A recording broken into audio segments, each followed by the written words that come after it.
최종명입니다. 사실 저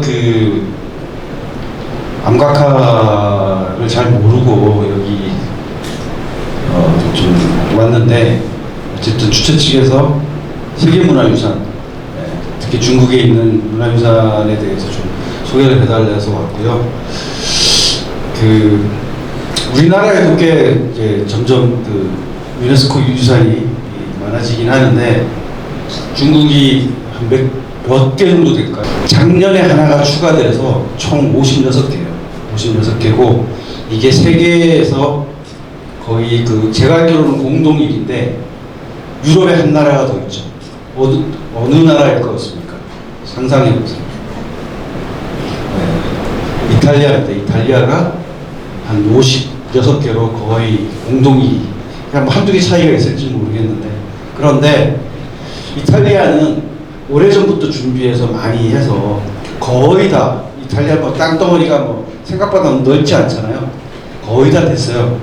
이제 앞으로 1등할 건 중국밖에 없는데, 예비 명단이라고 있잖아요. 준비하고 있는 애들이 있거든요. 이 준비하고 있는 문화유산이 중국에 한 60개가 넘어요. 그러니까 이게 1년에 한 개나 두 개밖에 안 되니까 모르는데, 좀 몇 개만 되면, 몇 년 지나면 1등 하겠죠. 제가 다닌 곳들 위주로 좀 설명을 드리려고 하고요. 저는 사실은 어릴 때는 다른 일 하다가 40 넘어가지고 중국어 배웠습니다. 40 넘어서 중국어 배우고, 중국어 배웠으니까 중국을 좀 다녀보자 이렇게 해서 다니기 시작한 지가 지금 한 16년, 17년 됐어요. 16년, 17년 됐고, 아마도 중국 사람 더하기 한국 사람, 해외에 있는 어느 나라 사람보다도 여행만으로, 답사나 여행, 취재 이런 것만으로 중국을 아마도 제가 제일 많이 돌아다녔던 것 같아요. 그러니까 중국의 군현, 우리 같은 군 단위 개념의 행정구역이 약 2,000개 정도 되거든요. 2,000개 정도 되는데, 제가 한 400개 정도, 450개 정도 이렇게 다녔고요. 하여튼 다니다 보니까 유네스코 마크 있는 데들이 있잖아요. 그죠? 꽤 많이 있습니다. 오늘 가서 이렇게 본 기억들이 있습니다. 그 경험과 문화여행이라는 컨셉을 가지고 쭉 약 1시간 동안 좀 이렇게 중국 여행을 해보도록 하겠습니다. 이 문화와 자연을 다 포함하는 소위 말해서 복합유산이라는 것도 있습니다. 있고, 문화유산 내에는 여기 이제 약간 다른 색깔로 바탕색을 해놓은 몇 개, 한 5개 정도는 문화경관유산이라고 해요. 그런 특이한 이름도 쓰는데, 그냥 다 문화유산에 포함시켜버리죠. 그래서 문화유산 38개, 자연유산 14개, 복합유산 4개, 이렇게 합쳐서 작년에 2022년 7월인가 8월 달에 여기 저쪽 중국 남쪽 지방에 있는 천주라고 하는 동네가 있습니다. 천주 사람들, 천주에 가면 이 사람들은 자기네 동네 이름을 짜이툰이라고 그래요. 어제 많이 들어보셨죠? 짜이툰. 노무현 정부 때 중동에 파견 나가 있는, 지금도 나가 있는 우리나라 부대 이름이 짜이툰 부대죠.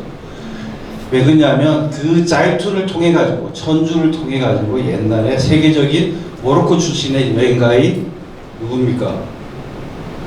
갑자기 이름 생각 안 나는데, 모로코 사람이 천주, 짜이툰을 통해서 상해 이런 남방을 거쳐서 베이징까지 이렇게 여행을 해서 여행기를 쓴 게 있습니다. 그래서 짜이툰이라는 이름이 남아있는 겁니다. 어쨌든 그 짜이툰 지역에 송나라, 원나라 시대 때 해양무역의 유적지들 22군데를 모아가지고 세계문화유산, 문화유산으로 등재를 받아줬어요. 유네스코가 받아줬는데,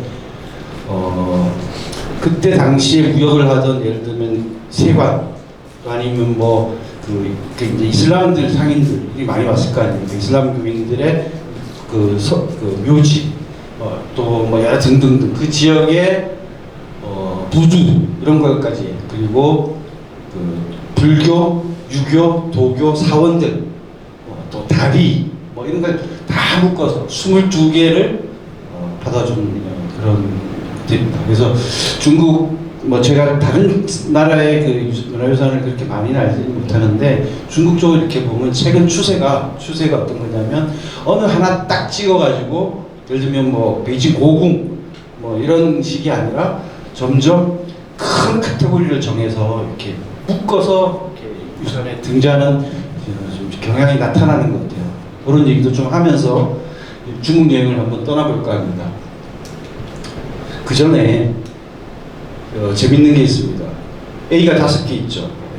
중국은 이 세계 문화유산이라고 해서 다 이렇게 이게 어떤 의미냐면 문화와 여행부, 우리 관광부 같은 데죠. 중국의 문화와 여행부에서 그 해당 그 관광지에 대한 레벨을 표시하는 거예요. 그래서 그걸 A로 표시해요. A 1개부터 5개까지. 이 얘기는 뭐냐면 그렇다고 해서 세계문화유산지가 다 A 5개냐 최상급이냐 그것도 아니에요. 세계문화유산이라 하더라도 관광지라고 하는 개념. 그러니까 중국에서 관광지를 어떻게 보냐면 여러 가지 평가 조항들이 있거든요. 그러니까 예를 들면 특히 얘네들이 중시하는 게 그 유물로서의 가치도 있지만 안전성, 관광객들이 왔을 때 어떻게 안전하게 볼 수 있느냐 뭐 이런 걸 따지고 기타 기준들이 있습니다. 그거에 따라서 1년에 한 번씩 심사를 해서 A를 하나씩 더 추가를 하죠. 그래서 각 지역에 있는 그 관광지마다 이 A를 하나 더 받으려고 엄청나게 투자를 합니다. 그러니까 그런 등등등을 많이 하면 A가 하나 올라가는데 A가 하나 더 추가되면 어떤 효과가 있냐? 입장료를 더 많이 받는 거죠. 중국의 관광 산업은 엄청나게 성장해서 입장료가 또 비싼 편이어서 그걸 올리는데 혈안이 돼 있는 그런 판국입니다. 보시면 2020년 코로나 직전에 그 OA급 최상급이죠. 꽤 비쌉니다. 예를 들면 뭐 태산 이런 데 가면요 우리나라 돈으로 5만원, 6만원 하고 장가게는 7, 8만원, 10만원 거기에 또 부대시설 이용하고 이러면 관광 입장하고 거기에 부대시설 케이블카라든지 뭐 등등등 있을 거 아닙니까? 타는 데만 해도 장가게만 해도 거의 15만원, 20만원이 들어갈 정도로 비쌉니다. 어쨌든 그런 곳이 281개 정도 있습니다. 그렇게 돼 있다는 거 말씀드리고 지금 이렇게 쭉 보시면 전체 이제 56개 있지 않습니까? 여기서 볼드 처리된 거, 까맣게 돼 있는 부분들은 제가 가서 사진 찍고 답사하고 취재하고 여러 번 다녔던 곳들이어서 이 볼드 처리되어 있는 관광지 세계문화유산 중심으로 여행을 이렇게 떠나보도록 하겠습니다. 그 전에 이걸 잠깐 말씀드리면 재밌는 게 있어서요. 이게 이제 여행지의 이 마크입니다. 마크. 관광지 마크인데 마크에 대한 그 심볼들을 잠깐 설명을 드리려고 하는데요. 여기 보면 말 한 마리가 있죠. 이걸 동분마라고 여기가 공심적대라고 부르는데 이게 만리장성에 있는 겁니다. 이 두 개가 중국의 관광산업, 특히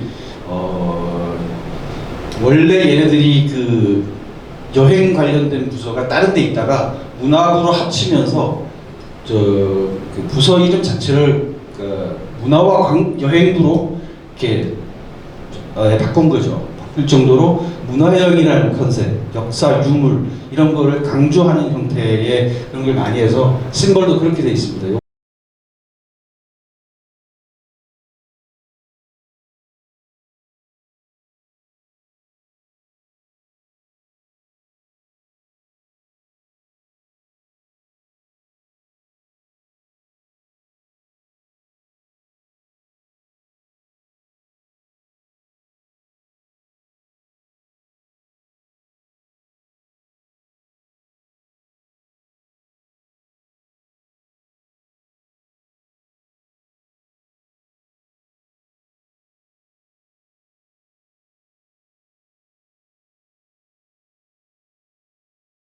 한나라 시대 때 묘가 발굴이 됐는데 거기서 이런 게 나타났습니다. 동인데 동으로 된 장수의 무덤에서 이제 부장돼서 같이 나온 것들이죠. 엄청나게 많은 말들과 뭐 등등등이 나왔는데 재밌는 거는 요 맨 앞에 맨 앞자리에 뭐가 있었냐면 얘가 있었던 거예요. 이게 동분마라고 그러는데 동분마 자세히 보시면 말이 뛰어가는데 요 말 밑에 뭐가 하나 있죠. 얘가 새예요, 새. 그러니까 새가 날아가는데 그 새의 등을 말발굽으로 밟고 뛰어간다라는 의미입니다. 이게 동분마거든요. 이거를 1970년대에 중국의 유명한 당대 굉장히 유명한 사람이 학자인데 고모로라고 하는 사람이 와가지고 딱 보더니 이거의 가치를 이제 그 브랜드화 시킨 거죠, 일종의. 그래서 뭐라고 불렀냐면 마답비연이라고 불렀습니다. 이게 말발굽이 그 제비를 타고 날아온다라는 이름으로 한 거죠. 그러니까 동분마보다는 중국 사람들은 마답비연으로 다 알고 있죠. 이 새가 제비인지 뭔지는 몰라요.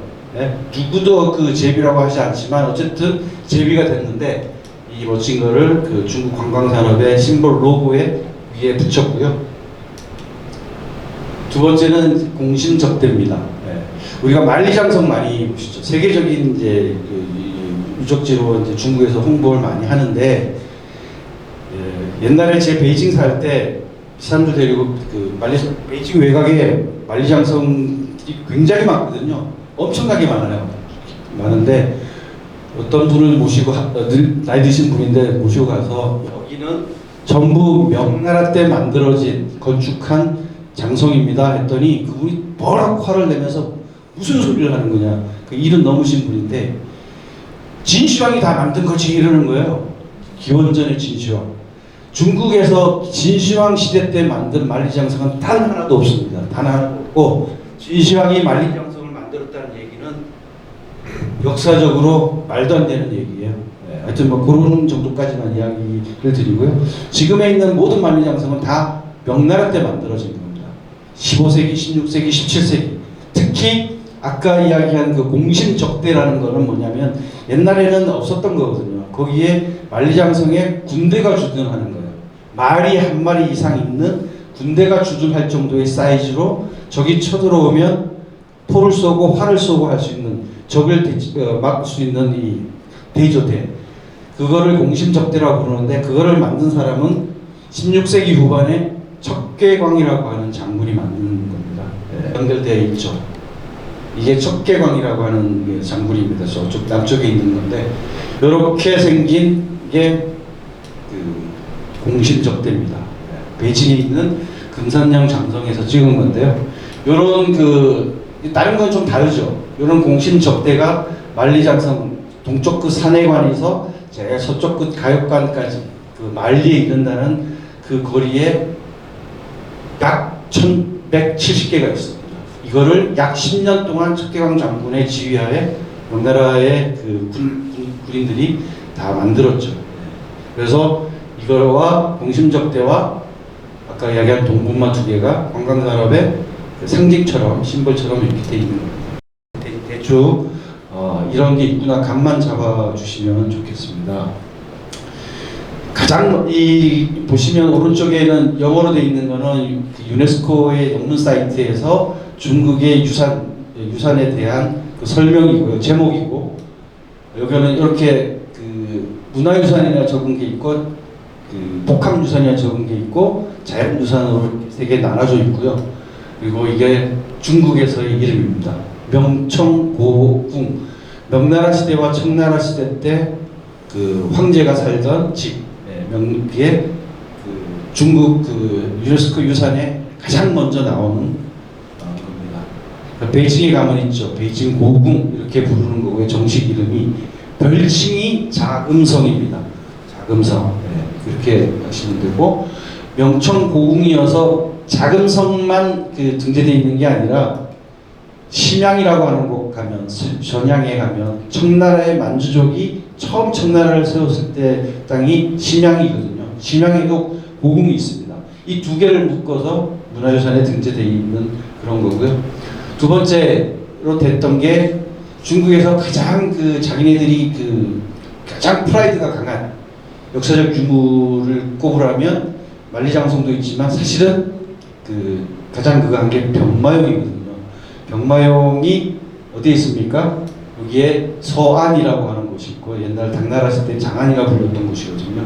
여기 빨갛게 돼 있는 게 대충 지도상에서의 대략적 위치를 하니까 이렇게 한 번씩 보시면 될 것 같고, 진시황릉이 있습니다. 진시황릉은 개방이 돼 있지 않습니다. 이렇게 유네스코 그에 있다는 티를 내고 입구에 큰 돌 하나가 있고 안에 들어가면 황릉이 있긴 한데 개방을 안 하거든요.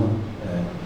그래서 중국 사람들은 뭐 저도 그렇지만 저기 안에 진시황이 묻어 있을, 거기 안에 묘가 있을 가능성 1%도 안 된다. 다 이렇게 생각하고 있죠. 예. 실제로 정말 가치 있는 그 유물은 병마용이죠. 세계적인 병마용이고 미국의 클린턴이나 뭐 대통령이나 유럽의 총리들 쫙 와서 중국 정부하고 무슨 뭐 껄끄러운 관계가 있으면 항상 여기 가가지고 서안에 가가지고 여기서 사진 찍고 막 이러죠. 우리나라도 대통령 박근혜 대통령이 저기 가서 사진 찍고 이랬던 적이 있죠. 막고불 중국 게 유물 중에 저는 개인적으로 막고불 지금 한 7-8번 갔다 왔는데 가장 그 가치로서 최고라고 생각하는 건 막고불이라고 생각합니다. 도낭이라는 곳에 있고요. 이 막고불은 거의 1000년에 걸쳐서 이렇게 조성이 된 겁니다. 굴에 한 70-80%는 불교 벽화, 조각상, 나머지는 생활 모습 뭐 이런 것들이 있고 굴은 한 700몇 개인데 벽화나 이런 게 있는 거는 한 500개 되는 정말 개인적으로는 정말 가장 위대한 중국 내 유물이 아닌가 이렇게 싶은 생각이 개인적으로 하고 있습니다. 네, 도낭에 막고굴이 있습니다. 막고굴에 있고 그래서 저는 가끔 이렇게 강의를 하는데요. 이 막고굴만 가지고 1시간 반에서 2시간 강의를 합니다. 굴 안에 엄청난 것들이 들어있거든요. 1000년 동안 만들었으니까 대단하잖아요. 그리고 불교에 대한 문제, 뭐 또 그 장식, 옷, 생활 풍수 뭐 이런 걸 이야기하다 보면 굴 안에 이야기들이 재미가 그렇습니다. 어쨌든 막고굴이 있고요. 복합유산 중에 첫 번째로 태산이 있습니다. 태산은 많이 들어보셨을 겁니다. 이 정도의 산동에 있고요. 복합유산은 문화유산과 자연유산이 같이 이렇게 결합되어 있는 거잖아요. 자연 풍광도 좋고 문화적 가치가 있어야 되는 거죠. 그러니까 문화적 가치는 뭐냐면 태산에 가면 온 산의 그 돌에 안반에 이 글자 투성이에요. 이게 다 황제들이 거의 대부분 황제들이 쓴 필체들이거든요. 물론 새기기는 다른 석공들이 했겠지만 필체들을 이렇게 했고 이런 등등등이 많죠. 네, 그런 거고요. 그리고 정상에 이렇게 도교사원 네, 이런 것도 있습니다. 태산. 그 다음에 만리장성입니다. 만리장성은 여기 산해관이라고 하는 곳에서부터 여기 가욕관. 왜냐하면 여기까지가 옛날 명나라 시대 때는 영토였거든요. 명나라 시대에는 명나라 군대가 여기 바깥으로 못 나갔죠. 이게 영토였어요. 이만큼이. 그러니까 요렇게 만리장성이 돼 있는 거죠. 그리고 뭐 동북공정하고 뭐 서북공정하면서 중국이 소위 말해서 이만리장성 어쩌고 저쩌고 하면서 지금 자기 영토 내에 있는 그 장성이라는 게 뭡니까? 그냥 성벽이잖아요. 성벽이 여기도 있거든요. 여기 있고 여기 대련 심지어 평양까지 있는 거죠. 그래서 얘네들 이 압록강변에 있는 호산장성 뭐 이런 것도 만들어 가지고 이 옛날에 고구려 시대 때의 장성이다 새로 만들었어요. 장성을 새로 만들고 여기가 시작이다 이런 설명문까지 있죠. 그러나 실제 역사에서는 여기서부터 여기까지다 이렇게 아시면 되고요. 그 산해강 바다 쪽에 라오롱토라고 하는 한 20-30m 바다로 들어가 있죠. 네, 그렇게 있고 베이징 외곽으로 이렇게 만리장성이 이렇게 들어와 있어서 엄청나게 많은데 그 중에 뭐 향수호라고 하는 장성 하나 소개하고요.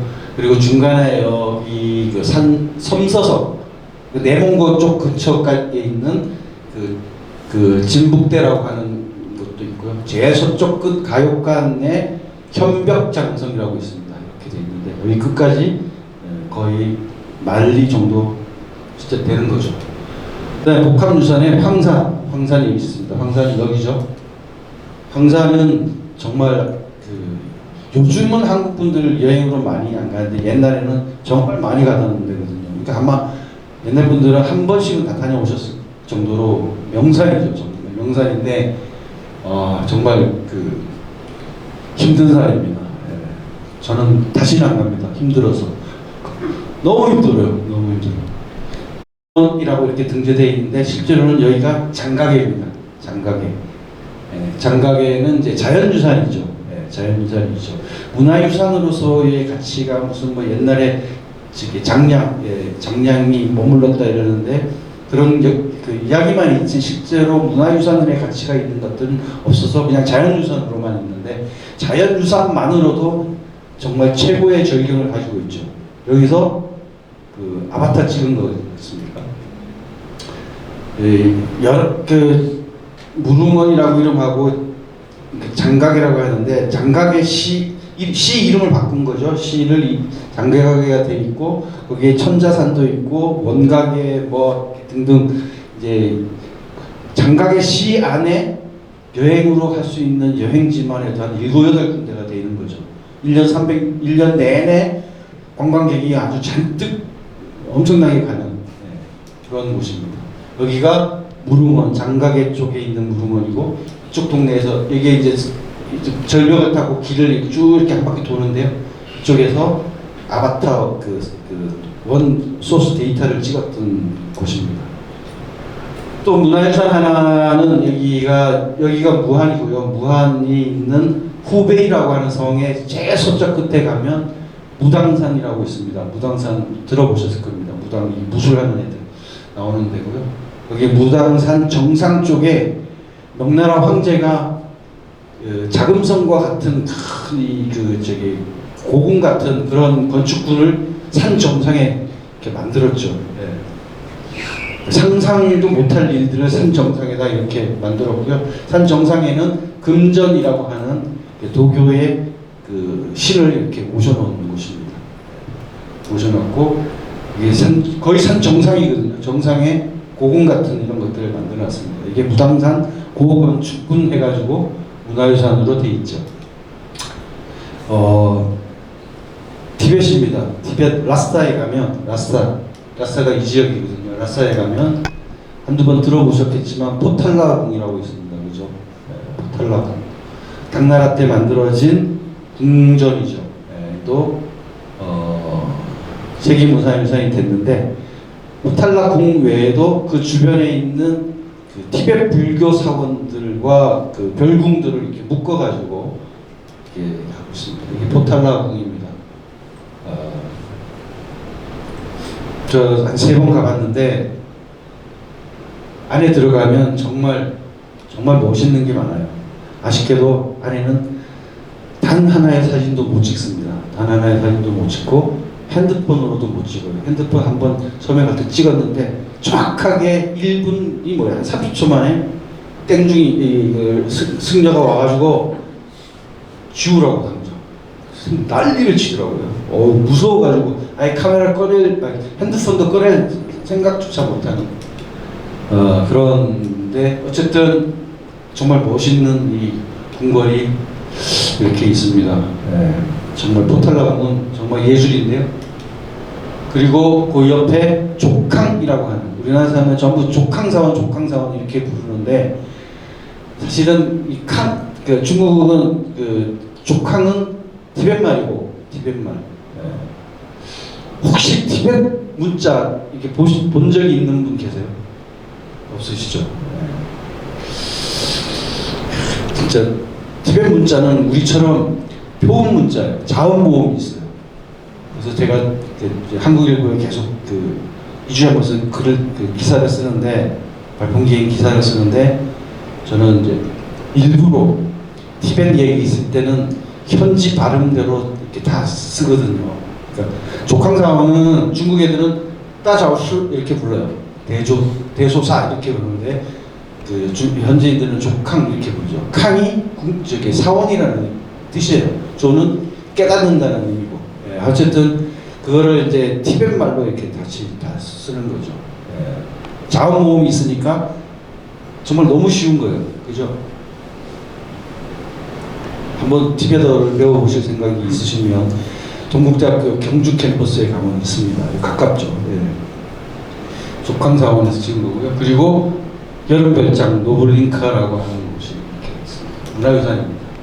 그리고 우리와 약간 관련이 있는 베이징에서 동쪽으로 약간 한 2시간 거리에 있는 승덕이라고 하는 곳이고요. 청도고 주청도고 우리는 박지원의 열아일기와 관련되어 있는 거죠. 청나라 황제들의 여름 별궁 피서단장입니다. 피서단장이 여기에 있고요.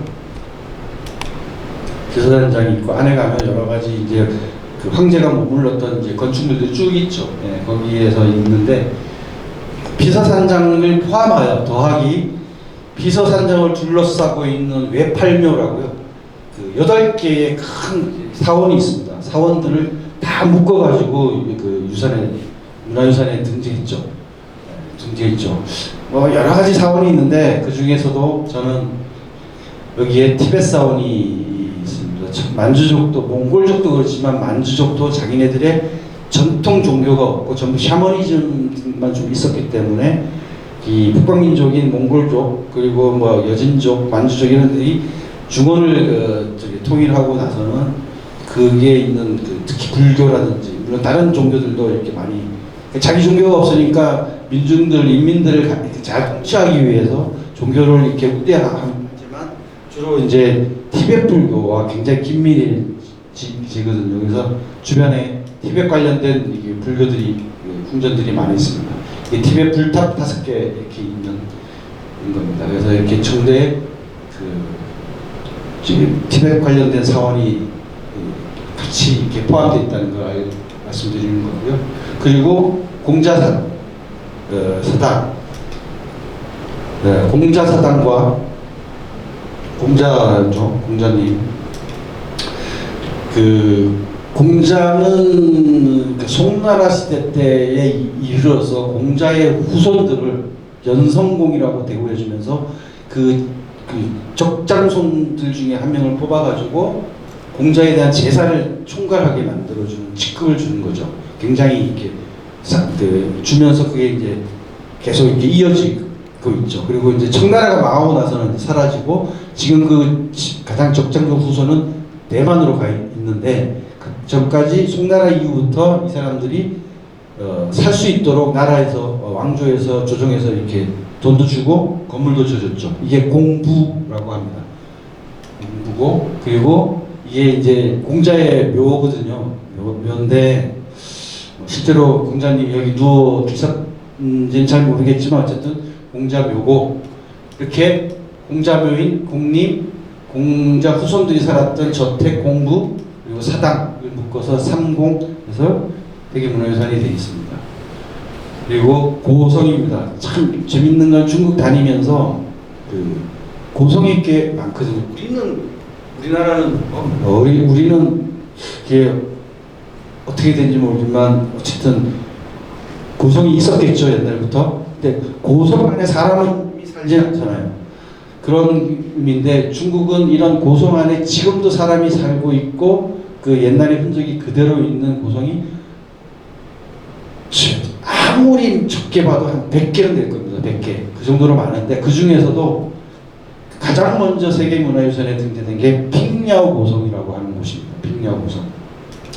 핑야오 고성 안에 지금도 사람 살고 있는데 볼 것도 굉장히 많아요. 그래서 거기서 티켓팅 하나 하면 가격 금액이 얼마인지 기억이 안 나지만 좀 비싼데 그 표 하나를 가지고 3일 동안 이틀인가 3일 동안 볼 수 있을 정도로 고성이 꽤 크니까 그 중에서도 핑야오 고성의 가장 대표적인 거는 일승창이라고 하는 중국 최초의 근대적인 은행이에요. 뭐 은행도 있고 도교사원, 불교사원, 그 성황당 같은 성황묘 같은 도교사원, 뭐 관청부터 시작해가지고 어마무시 많이 있고 그렇습니다.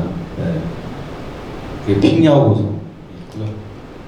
저녁 모습이고 그리고 소주라고 하는 곳에 가면 그 소주의 정원들이 많거든요. 정원, 소주 시내에 있는 정원 7개인가 8개를 이렇게 다 묶어가지고 정원 문화가 있는데 정원이 되게 예쁘죠. 그것도 문화유산에 들어가 있습니다. 그 중에 가장 대표적인 게 졸정원이라고 하는 정원인데요. 그런 거 있고, 아까 북방에 핑야 고성이 있다면 남방에 리장 고성이 있다고 할 정도로 중국에서는 양대 고성이라고 부르는데요. 리장 고성은 한두 번씩 들어보셨을 겁니다. 이쪽 운남성 서쪽에 있는 리장이라고 하는 곳에 있고요. 소수민족인 나시족이 오랫동안 살던 곳입니다. 리장 고성. 아마도 이 여행 코스 중에 한국 사람들이 물론 장가게도 좋아하고 뭐 구체구 이런 데도 좋아하겠지만 가장 여행의 낭만을 가득 담은 곳, 정말 가고 싶은 곳 하면 리장 고성이 아닐까 개인적으로 좀 생각을 하고 있고요. 되게 예쁜 고성입니다. 주변에 뭡니까 옥룡 설산도 있고, 설산을 배경으로 펼쳐지는 장리모 감독의 인상 공연, 리장 공연도 있고, 또 뭐 이게 차마고도가 지나가던 길이어서 거기에 관련된 여러 가지들이 많은 정말 아름다운 고성입니다. 문제는 워낙 세계적으로 유명하니까 사람들이 엄청나게 많이 오죠. 많이 와가지고 고성안이 막 사람들로 아주 그냥 엄청나게 많이 있습니다. 고성안에 여기 리장 고성은 성벽이 없는 고성이거든요. 그러니까 성벽이 없으니까 입장료를 받을 수가 없어서 관리를 제대로 못하는 거예요. 도랑도 있고 막 그런데, 그래서 유네스코에서 리장 고성 측에 너희들이 이렇게 관리 안 하면 쓰레기 덤이었거든요. 한동안 더럽고 막 건물 막 무너지고 이렇게 하면 저게 세계유산 취소하기도 하거든요. 취소할 거다 하니까 고성 측에서 고성보호비라는 걸 받아요. 우리나라 쪽으로 8,000원인가 9,000원 정도를 받거든요. 모든 사람들에게 받아서 그걸로 청소도 하고, 그래서 지금은 많이 깨끗해지긴 했죠. 네. 어쨌든 그 정도로 유명한 관광지로는 되게 유명하죠. 나시족의 리장 고성이 정말 아름다운 이유는 나시족이라고 하는 소수민족의 고유한 자기 문자가 있어서 그럽니다. 그걸 동바 문자라고 부르고요. 동파인데 한어로 이게 정말 그 상형 문자와 같을 정도로 이렇게 되게 직관적이어서 딱 보면 이게 무슨 뜻인가 알 수 있을 정도의 그런 문자들이 있죠. 문자들이 있습니다. 이렇게 머리에 삭가 쓰면 딱 남자죠, 그죠? 요렇게 무슨 모자 쓰면 여자예요. 중간에 P자 같이 해가지고 빨갛게 이렇게 있잖아요. 요 글자가 무슨 뜻이냐면 서로 사랑한다는 뜻이에요. 사랑을 위해서 많이 보이는 다른 거 여기 딱 보시면 알겠죠? 이게 싸우는 거고 뭐 농사 짓고 뭐 등등 있는 거죠. 그리고 이 P자 있잖아요. 그 여자분 뱃속에 딱 들어가면 임신, 그리고 그 조그만 애기, 동그랗게 생긴 애기가 바깥으로 툭 튀어나와요. 이건 출산, 뭐 이런 아주 재미난 문자를 가지고 있는 소수민족이죠.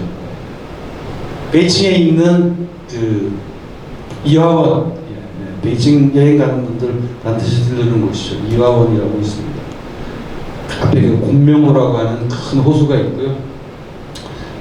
하여튼 소주가라고 하는 황제의 황실 그 황후들이 저쪽 강남 쪽에 있는, 소주는 강남에 있잖아요. 거기에 있는 풍광을 그대로 갖다가 이렇게 만든 이런 거리도 있고요. 서태후가 여기서, 서태후 자금성이 아니라 여기서 정치를 많이 했기 때문에 서태후가 새로 리모델링한 이런 사원들이 있습니다. 서태후가 굉장히 불교 신자였기 때문에 배운전 뭐 이런 것도 있고 그렇습니다. 이화원. 그리고 베이징의 또 하나의 문화유산인 첨단이라고 있습니다. 첨단은 황제가 그 농사 관련돼 가지고 하늘에 제사 지내고 이렇게 하는 거죠. 이게 첨단 기념전이 있고요. 그 환구, 여기서 이제 황제가 와서 이제 여러 가지 합니다. 사실은 이 단자, 제사를 지내는 단이 베이징에는 5단이라고 해가지고 여러 가지 있거든요. 뭐 동단, 서단, 문화유산으로 되어 있고요. 대족석각이라고 있습니다. 우리나라 사람들 거의 모를 거예요.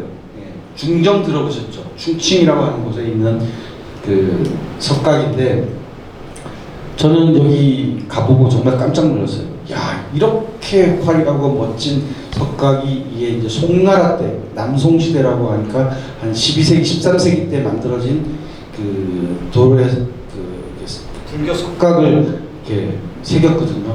너무 멋있어가지고 깜짝 놀랄 정도로 멋있어가지고 야 죽인다 정말 여기. 그래서 막 황홀해가지고 막 사진 찍고 막 이랬는데 나중에 알고 봤더니 세계문화유산이 있더라고요. 모르고 갔다가 진짜 깜짝 놀랐습니다. 이 조각 정말 화려하지 않습니까? 지옥 변상도입니다. 여기 보시면 변상이라고 하는 말은 도는 그림이잖아요. 변상이라고 하는 말은 뭐냐면 불경 있잖아요. 불교 경전에 있는 내용들을 이렇게 벽화나 그림으로 옮기는 것을 변상이라고 부릅니다. 예, 그런 이제 이게 무슨 뭐 어디 화엄경에 나오는지 어디 나오는지는 모르겠지만 지옥을 설명하는 내용들을 이렇게 석각으로 이렇게 표현을 했고요. 개인적으로 제가 제일 좋아하는 그 석각입니다. 육도 윤회도 꼭 한번 가보시면 좋고, 어떻게 그 800년 전에 이런 걸 만들었을 수 있을까 정말 경탄을 금치 못하고 있습니다. 개인적으로. 무위산 주위, 예, 주자를 만든 주위가 유산입니다. 무위산의 구곡계, 이게 그 주위가 쓴 구곡 관련된 시가 있죠. 쭉 이렇게 배 타고 이렇게 하고요. 지금 보는 곳은 천유봉이라고 하는 하늘로 올라가는 그 봉우리 거기서 본 건데요. 예, 천유봉으로 올라가면 그 구곡계를 이렇게 볼 수 있는 무위산입니다.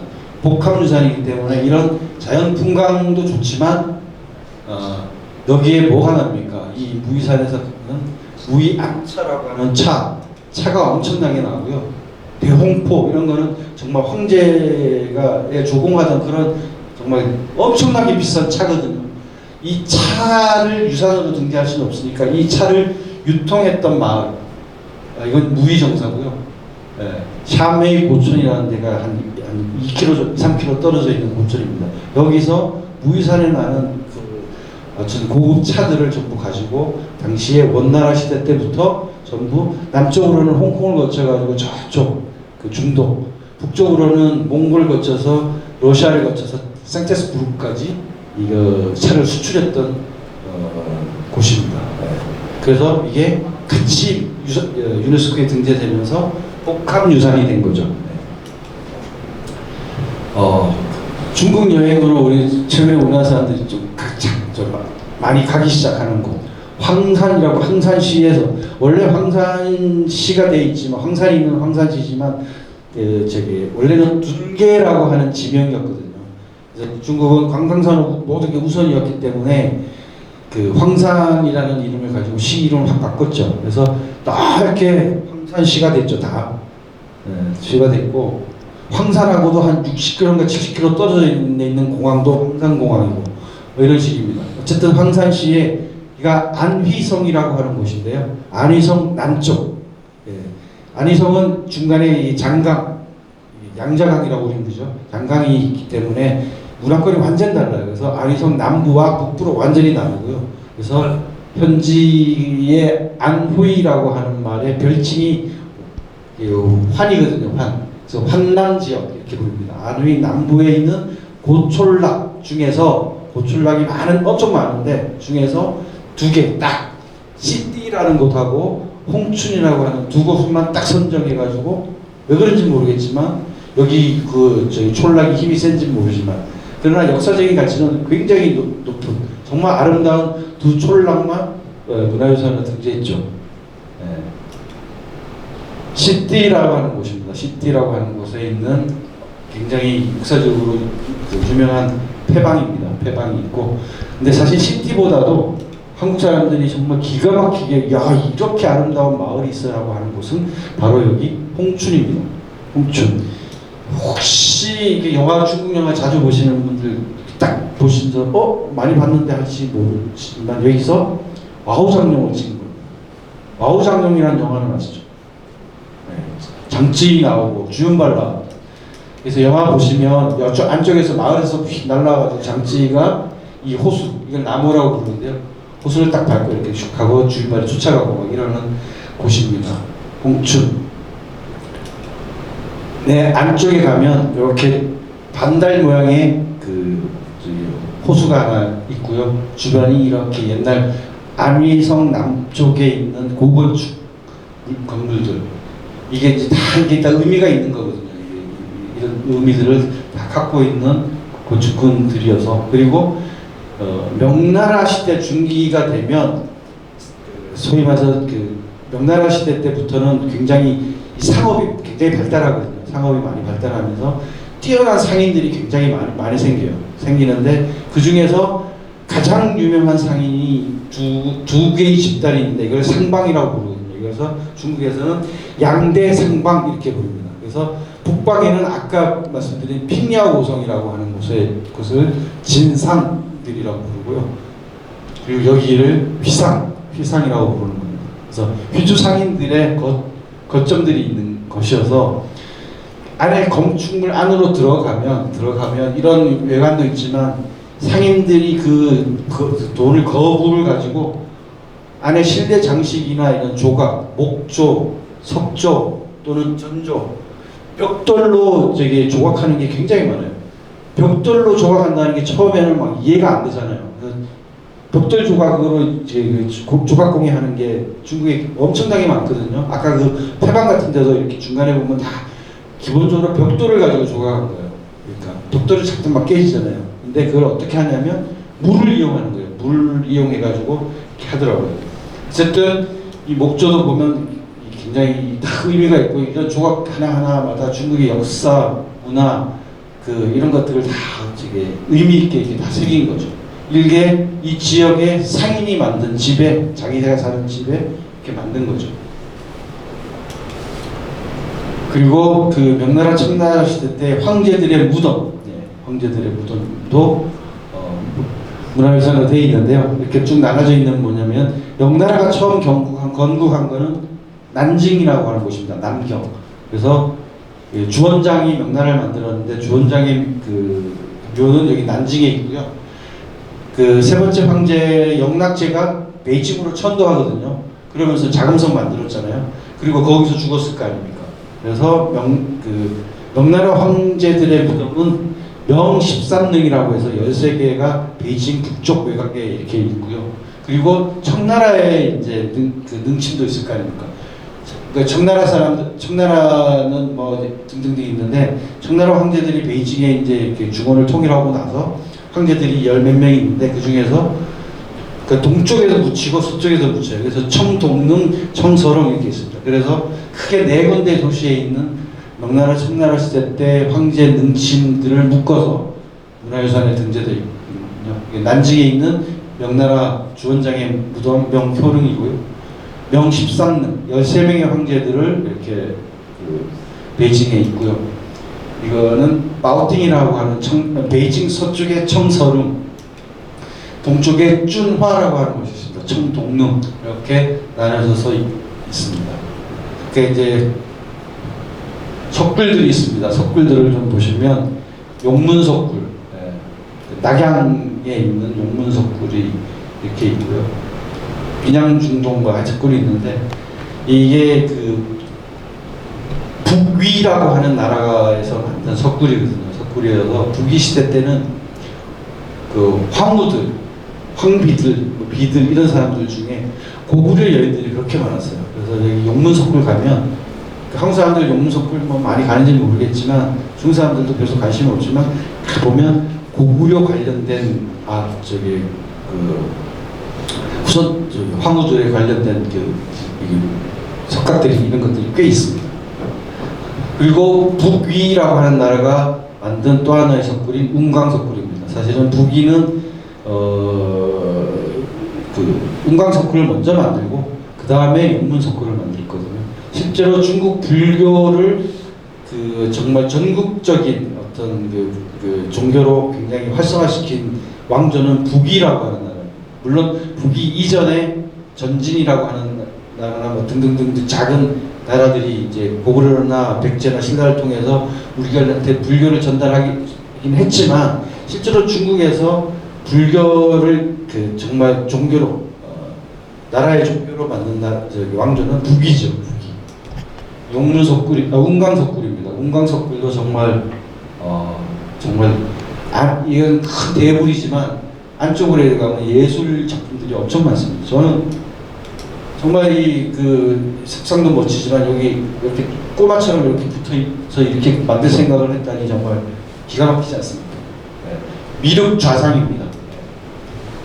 삼강병류, 그러니까 운남 서쪽에 가면 그 티베트 고원에서부터 쭉 남쪽으로 해서 베트남, 라오스 이런 쪽으로 쭉 한 줄로 쭉 이렇게 흘러 들어가는 강이 3개가 있습니다. 이게 삼강병류인데 이 병류 3개의 강을 묶어가지고 유네스코가 자연유산으로 이렇게 했죠.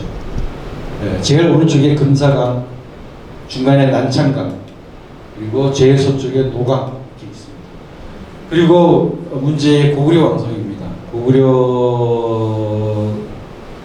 옛날 영토, 지금 영토가 중국에 다 들어가 있다 보니까 중국 쪽에서 등재해서 한 거죠.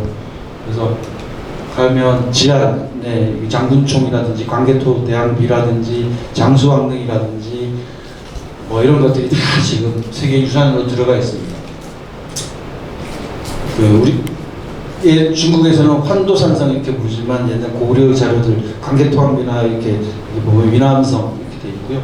국내성이나 이런 것도 있고 볼승골성, 오녀산 뭐 이런 것들이 다 중국 땅에 지금 현재 다 있습니다. 상나라 시대 기원전 1700년 전에 그 역사상 중국 역사상 사서의 기록으로 가장 먼저 등장한 나라인 상나라 또는 우리는 은나라라고 배웠다. 그리고 19세기 말 여기서 그 안양이라고 하는 곳에서 은허 각골 문자가 발견됐죠. 그 은허도 당연히 세계유산으로 되어 있습니다. 그래서 안양 시내에 가면 중국은 참고로 우리나라도 똑같이 하구나. 신기하게도 모든 박물관이 다 무료거든요. 그거 하나는 좋아요. 그래서 그 서안에 가면 섬서성 박물관이 있는데 유물이 160만 개예요. 물론 다 개방을 하지 않지만 상하이 박물관 110만 개. 그러니까 100만 개 넘는 박물관이 6개 되는데 몇 곳만 보여주면 다. 근데 어쨌든 안양 문자박물관도 가서 이렇게 재밌는 게 꽤 많더라고요. 그리고 이제 최근에 이렇게 된 것들 중에 이제 이 광저우라고 하는 곳 옆에 카이핑이라고 하는 곳이 있습니다. 청나라 말기에 해외로 나갔던 화교들이 돈을 벌고 다시 고국으로 돌아와요. 돌아와가지고 이렇게 집을 짓고 이제 사는. 그러니까 이제 땅도 적고 이러니까 이렇게 조루라고 하는 것을 만들어가지고 이렇게 사는 건데요. 이것도 어떻게 그 세계문화유산이 되는지 모르겠지만 어쨌든 굉장히 근래에 있던 유물들이거든요. 그러니까 100년 좀 더 지난 건데 이런 것도 문화유산으로 받아주는지 좀 약간 의아한데 어쨌든 재미난 게 많이 좀 있습니다. 이렇게 있고 이제 몇 개 안 남았는데요. 네, 조금만 더 하겠습니다. 그러니까 최근에 이렇게 보면서 제가 깜짝 놀랐던 게 뭐냐면 남방 카르스트 이렇게 돼 있잖아요. 남방 쪽에 있는 카르스트 지형들을 엄청나게 묶어가지고 이렇게 자연유산으로 받아준 거죠. 네, 쭉 잔뜩 있습니다. 여기 보시면 그 운남 쪽에 있는 쿤밍 쪽에 있는 성림, 그 귀주 남부 쪽에 있는 립보라고 하는 곳입니다. 립보라는 곳에 있는 그 칠공교 옆에 이렇게 카르스트 지형들. 그리고 춘칭시 쪽에 있는 우룽이라고 하는 곳에 있는 카르스트 지형, 그리고 게림 아시죠? 구이린 쪽에 있는 카르스트, 그리고 귀주 쪽에 있는 스빙,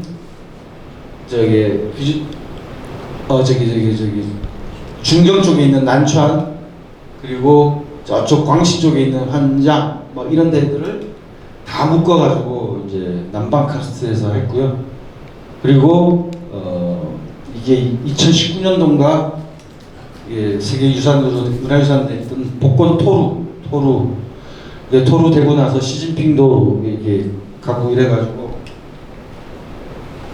뭐 요즘 사람 꽤 많이 있고요. 저도 1년에 한 번씩 여행을 가는데 복권 토루입니다. 중원 지방에 있던 사람들이 중국 역사상 크게 3번 남쪽으로 천도하죠. 그래서 삼천 이렇게 부르는데 이 천도한 사람들, 중원에 있던 사람들이 그 이전에 북방 민족들이 중원으로 들어오니까 거기서 살지 못했던 이렇게 중원에 있는 한족들이 남쪽으로 이렇게 천도하는 거죠. 이런 사람들을 청나라 말기에 손님 객자를 붙여가지고 객가 사람이라고 불렀던 거예요. 그래서 이 객가인들이 남쪽 이게 원주민이 있는 동네로 가다 보니까 원주민들하고 마찰이 있잖아요. 그러니까 그리고 원주민들은 토지를 갖고 있지만 이 사람들은 그냥 민선으로 왔으니까 상업에 집중하고 공동체 생활을 하는 거죠. 그래서 토루를 짓고 외부의 도적이나 원주민들과의 전쟁에서 막는 거죠. 그래서 큰 원형이든 뭐 네모나든 몇 층의 이제 공동체 생활을 하면서 문 하나를 두고 문만 닫으면 못 들어오는 뭐 이런 토루가 복권성, 광동성, 강서성, 스촨, 사천성 이렇게 등등 해서 꽤 많고요. 이 복권 쪽에만 거의 2,000개가 있습니다.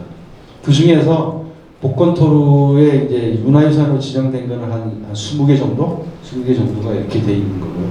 이게 토루입니다. 이런 토루도 있고요. 이런 토루도 있고 그렇습니다. 문화유산 중에 오대산 조금만 더 하겠습니다. 오대산 재밌는 거는 오대산은 문수보살의 성지죠. 네. 우리나라의 오대산도 문수보살의 원래 성지인 거죠. 그래서 중국 오대산은 산 정상 쪽에 5개의 봉우리가 있고 그 봉우리마다 문수보살의 사찰이 다 이렇게 있습니다. 거기 이렇게 둘러보면 되고요. 그래서 동서남북, 중앙, 북대, 영웅사 등등등 이렇게 보는 건데 실제로 산 정상 쪽에 고원인데 해발이 2,000m 넘죠. 거기뿐만 아니라 아래쪽 땅 쪽에도 굉장히 많이 그 사원이 있습니다. 많을 때는 한참 성황을 이룰 때는 이 오대산에 사찰이 거의 수백 개 되고 그렇게 있다는데 지금은 그렇게 많이 안 남아 있고요. 그 오대산입니다. 재밌는 거는 이 불광사입니다. 불광사도 이제 오대산 내에 문화유산으로 들어가 있는데 이건 이야기가 길어서 좀 그렇긴 한데 어쨌든 중국에서 목조 건축물로 가장 오래된 당나라 후기 시대의 사찰입니다. 사찰이라는 것만 알아두시면 되고 그리고 아까 말씀드린 것처럼 남방 카르스트처럼 또 하나 남쪽 지방에 있는 단하 지역들을 다 묶어가지고 문화유산으로 했습니다. 이게 샤오관이라는 동네, 용호산, 강낭산, 추수리, 불광암. 혹시 이베 세계 테마기행 이런 거 자주 보세요? 보신 분 혹시 거기서 저 보신 분 없어요? 세계 테마기행 안 보시는 분? 제가 기주편에 나왔는데요. 여기 불광산, 불광암 여기서 막 찍고 막 소리 지르고 이랬습니다. 나중에 한번 보세요. 뭐 이런 정말 멋있는 단화들이 있었습니다. 예, 이름은 희한하게 천지지중 역사 건축군 이러는데요. 소림사입니다. 소림사 이야기고요. 항주에 있는 서 9월 말에 항주에서 아시안 게임 있는 거 아시죠? 모르실 수도 있구나. 조만간에 TV에 이 서 엄청나게 나올 겁니다. 아시안 게임 있고요. 그리고 운남성 남쪽에 있는 한이족이라고 하는 이름도 예쁜 한이족 사람들이 거의 700~800년 전부터 만든 정말 화려한 다락론, 우리 남해에 있는 다락론에 한 수백 배는 큰 멋진 다락론이 있습니다. 이게 라오스주의 이런 거 제가 가서 찍은 건데 일몰 찍은 거고 이렇게 일출 찍고 이런 거.